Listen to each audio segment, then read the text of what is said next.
ॐ त्र्यम्बकं यजामहे सुगन्धिं पुष्टिवर्धनम् उर्वारुकमिव बन्धनान् मृत्योर्मुक्षीयमामृतात्।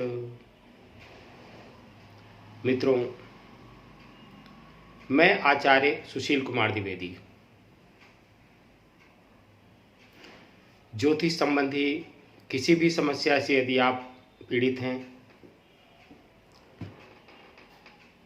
अथवा ज्योतिष की कोई भी परामर्श आप लेना चाहते हैं तो आप अवश्य मुझसे प्राप्त कर सकते हैं। मेरा नंबर है 9336 22 74 83 9336 227483। मित्रों, जो आज का मेरा विषय है वो है हवन यज्ञ। हम पैदा होते हैं अर्थात गर्भाधान से लेकर अंत्येष्टि तक हमारे लिए हमारे जीवन में 16 संस्कार होते हैं और सभी संस्कार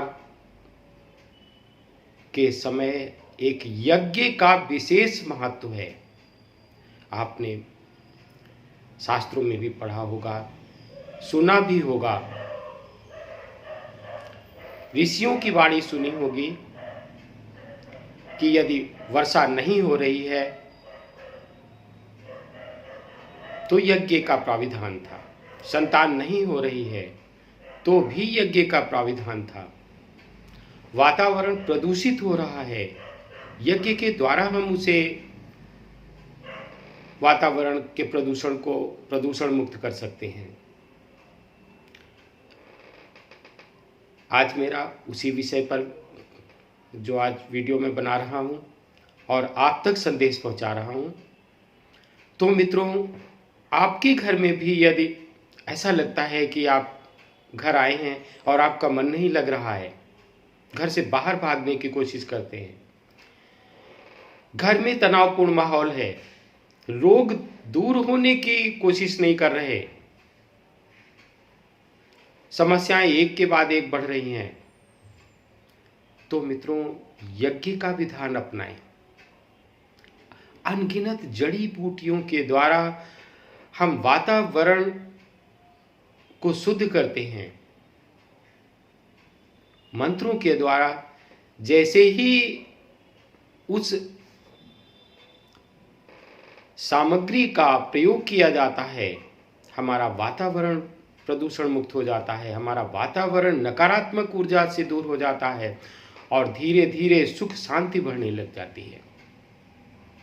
मित्रों, हवन का प्राविधान तो हमारे जीवन में एक आदिकाल से रहा है। हम हर कार्य में, विवाह है तो हवन होता है, बच्चा पैदा हुआ है तो हवन किया जाता है, एक व्यक्ति की मृत्यु हो गई तो भी हवन का प्राविधान है। वो चाहे जन्म के समय का हवन हो या पितृ हवन अर्थात मृत्यु के समय का हवन हो, यज्ञ तो हमारे जीवन में एक बहुत ही महत्वपूर्ण अपना स्थान रखता है।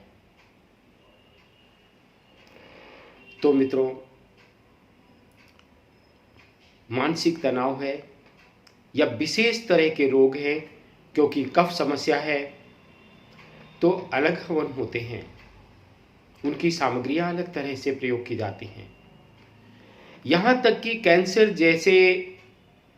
कैंसर जैसी महामारी का भी उपचार हवन के द्वारा, यज्ञ के द्वारा किया जा सकता है।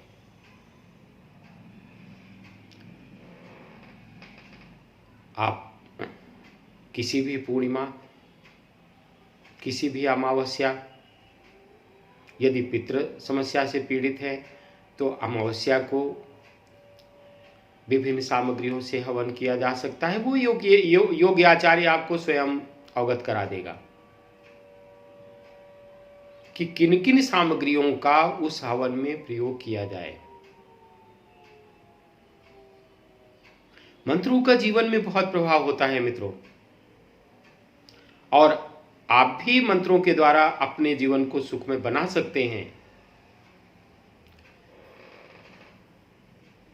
अंत में फिर मैं यही कहना चाहूँगा कि आप माँ दुर्गा का हवन करते हैं या बाबा बजरंग बली जी का, आप विवाह में हवन करते हैं अथवा जन्म के समय बालक का हवन किया जाता है, खुशहाली में हवन करते हैं। आप थोड़ा सा हटकर मेडिकेटेड हवन अर्थात वातावरण को सुरक्षित और स्वस्थ करने वाली यज्ञ का प्रयोग करें, जो आपके जीवन में एक नई चेतना, नयापन, नई खुशहाली और वातावरण को भी अच्छा बनाने में समर्थ रहेगा। तो मित्रों, आज का विषय समाप्त होता है। अगले विषय के साथ हम फिर आपसे मिलेंगे। ओम शांति।